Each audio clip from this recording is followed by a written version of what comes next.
आहे जरी सभोवती पेटून युद्ध माझ्या, आहे जरी सभोवती पेटून युद्ध माझ्या, मी ठेवतो तरीही प्राणात बुद्ध माझ्या, मी ठेवतो तरीही प्राणात बुद्ध माझ्या.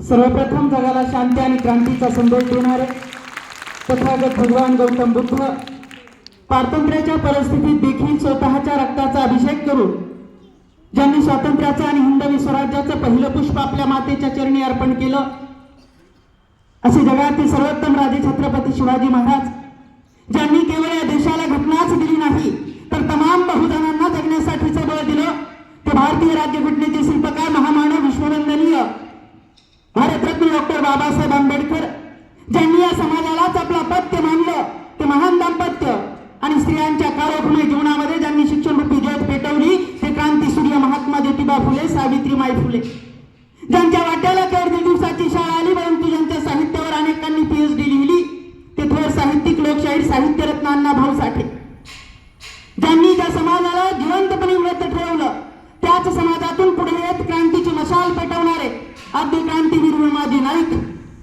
आम्हा घरी धन शब्दांची रत्ने, शब्दांची शस्त्रे यत्ने करू, हा शब्दाचा सार्थ अभिमान बाळगणारे जगद्गुरु संत तुकोबाराय, संत सेवालाल महाराज, संत सैना नावी, संत गाडगे बाबा, संत भगवान बाबा, आणि अचानक आलेल्या महापुरानं नुसती झोपडीच नाही तर वाडाही वाहून जावा, पडलेल्या वाड्याच्या अवशेषाकडे दुःखानेही अश्रू गळावे, रणंत्या उन्हातून चालत असताना सावलीसाठी एखादं झाड शोधावं तर त्याही झाडाची सगळीच पानं गळलेली असावी. अशा दुःखमय परिस्थितीमध्ये सुखाचा डोंगर बाजूला सारून तब्बल 29 वर्ष ज्यांनी दुःख झेललं आणि या मातीला खऱ्या अर्थानं ज्या मनगटात बळबुद्धी आणि चातुर्य असते तोच लोकाभिमुख राजा बनू शकतो, हा विचार इथल्या मातीमध्ये पेरणाऱ्या पुण्यश्लोक राजमाता अहिल्यामाई होळकर आणि खऱ्या अर्थानं या देशाच्या भूमीमध्ये ज्यांनी विज्ञानाची बीज पेरली ते डॉक्टर APJ अब्दुल कलाम, अशा असंख्य महामानवांना आजच्या या पवित्र दिनी या ठिकाणी सर्वप्रथम मानाचा अभिवादन करतो, विनम्र असं अभिवादन करतो, मानाचा मुजरा करतो.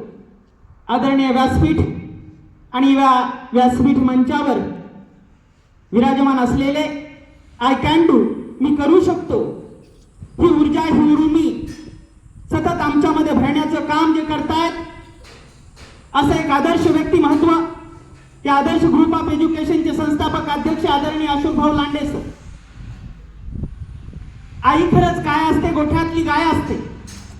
आई खरंच काय असते, गोठ्यातली गाय असते, वासराची माय असते, लंगड्याचा पाय असते, आई असते जन्माची शिदोरी, जी सरतही नाही आणि उरतही नाही.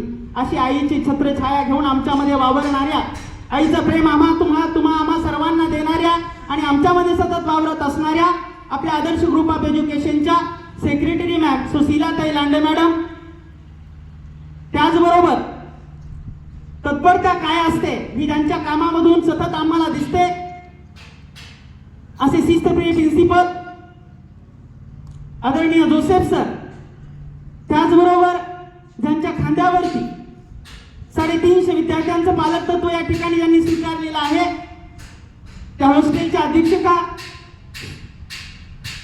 सोटकले मॅडम आणि माझ्या चिमुकल्या विद्यार्थ्यांना, या ठिकाणी आपण आजचा दिवस आहे 26 नोव्हेंबर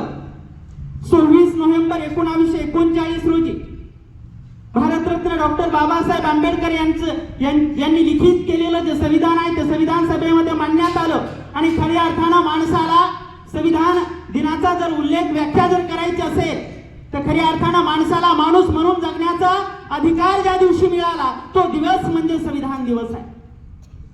आणि म्हणून या संविधानाच्या संदर्भाने मी असं म्हणेन की जेव्हा घराघरावर फडकेल लोकशाही, जेव्हा घराघरावर फडकेल लोकशाही, तेव्हाच भारताला हसवेल लोकशाही. जेव्हा घराघरावर फडकेल लोकशाही, तेव्हाच भारताला हसवेल लोकशाही. पारायणे करारे ग्रंथा समान घटना, पारायणे करारे ग्रंथा समान घटना, तेव्हाच भारताला घडवेल लोकशाही, तेव्हाच भारताला घडवेल लोकशाही. आणि आपण या ठिकाणी एकत्र आलेलो आहोत तो मुख्य आणि महत्त्वाचा दिवस म्हणजे आदर्श ग्रुप ऑफ एज्युकेशनचा हा 4था वर्धापन दिन या ठिकाणी आपण साजरा करत आहोत. मित्रहो, असं म्हटलं जातं, संत तुकाराम महाराज म्हणतात की उलीसे लोपर आविलेले द्वारी त्याचा विलू गेला गगनावरी. आणि याच उक्तीप्रमाणे, याच ओवीप्रमाणे या ठिकाणी दुरितांचे तिमिर जावो, दुरितांचे तिमिर जावो हे घोषवाक्य घेऊन, हा विचार घेऊन, हे ब्रीद वाक्य घेऊन आदरणीय अशोकभाऊ लांडे सरांनी सन 26 नोव्हेंबर 2021 या दिवशी या ठिकाणी या आदर्श नावाच्या रोपट्याचं बीजारोहण या ठिकाणी केलं. जेव्हा या शाळेची सुरुवात झाली, अगदी 50 विद्यार्थ्यांच्या बळावर ही उभा राहिलेली शाळा. कारण सरांचं सामाजिक क्षेत्रांमधलं काम बघता, कारण सरांकडे बघितल्याच्या नंतर असं वाटतं की आपण समाजासाठी काहीतरी केलं पाहिजे, ही त्यांच्या आतली असलेली तळमळ. आणि या तळमळीला या ठिकाणी आदर्श ग्रुप ऑफ एज्युकेशनच्या नावानं एक अंकुर फुटलं. आणि पाहता पाहता त्या अंकुराचा आज आपण वटवृक्षामध्ये रूपांतर होताना पाहतोय. सांगायचं तात्पर्य असं की गेल्या 50 विद्यार्थ्यांवरती सुरू झालेली ही शाळा आज आपण जेव्हा 4था वर्धापन दिन साजरा करतोय, तर या शाळेची विद्यासंख्या, या शाळेच्या विद्यार्थी संख्येने तब्बल 1200 विद्यार्थी संख्येचा आकडा या ठिकाणी पार केलेला आहे. मग हा जो 2021 पासून सुरू झालेला हा प्रवास आहे, तर या प्रवासामध्ये या आदर्श ग्रुप ऑफ एज्युकेशननं अनेक यशाची टप्पे या ठिकाणी पार केलेली आहे. आणि याच्या पाठीमागे दुसरं तिसरं काही नसून केवळ अध्यक्ष सरांचं समर्पण आहे. कारण कुठलंही कार्य आपण हाती घेतल्याच्या नंतर त्या ठिकाणी जर आपण समर्पण देऊन ते काम करत असू, तर त्या ठिकाणी आपल्या हाताला अपयश बिलकुल येत नाही. त्या ठिकाणी यशाचे अनेक शिखर आपण पदक्रांत करत असतो. आणि तेच आपल्या या शाळेच्या संदर्भाने झाले.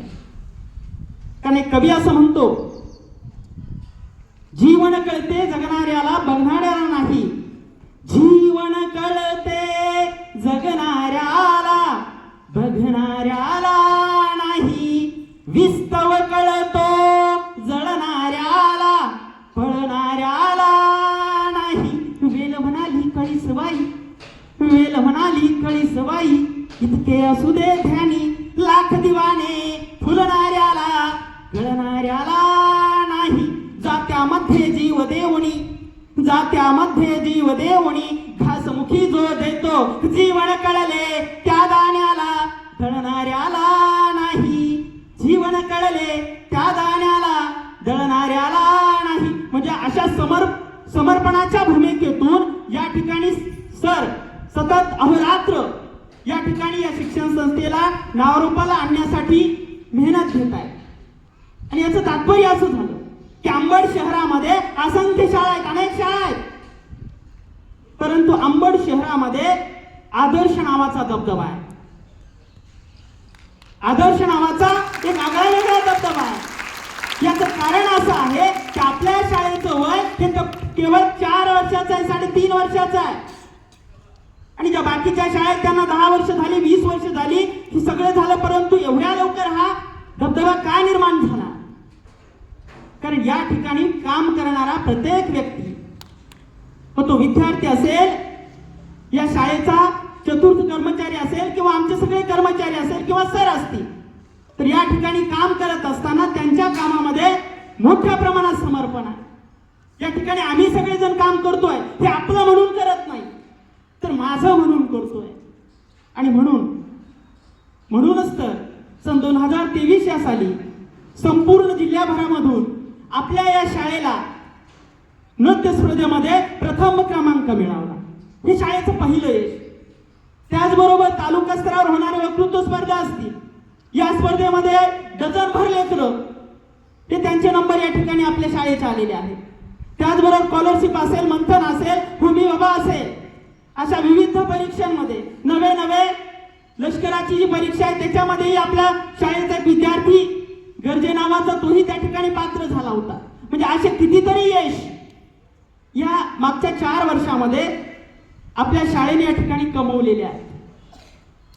आणि म्हणून नुसतं यावरतीच आपल्याला थांबून चालायचं नाहीये, तर आजच्या या फाउंडेशन आपल्या या आजच्या वर्धापन दिनाच्या दिवशी मी सर्व स्टाफच्या वतीनं, शाळेच्या वतीनं आदरणीय प्रेसिडेंट सर असतील, आदरणीय सेक्रेटरी मॅम असतील, यांना येत्या काळामध्ये भरभरून अशीच आपली प्रगती होत राहो या ठिकाणी मनपूर्वक, मनापासून मनापर्यंत अशा हार्दिक अशा शुभेच्छा देतो. आणि शेवटी जाता जाता एवढेच म्हणेन, जिंदगी से लढना भी बाकी है, जिंदगी से लड़ना भी बाकी है, सपनों का इम्तिहान अभी बाकी है. जिंदगी से लड़ना अभी बाकी है, सपनों का इम्तिहान अभी बाकी है. अभी तो नापी है मुट्ठी भर जमी हमने, अभी तो नापी है मुट्ठी भर जमी हमने. अरे आगे तो पूरा आसमान बाकी है, आगे तो पूरा आसमान बाकी है. जय हिंद, जय भारत, धन्यवाद.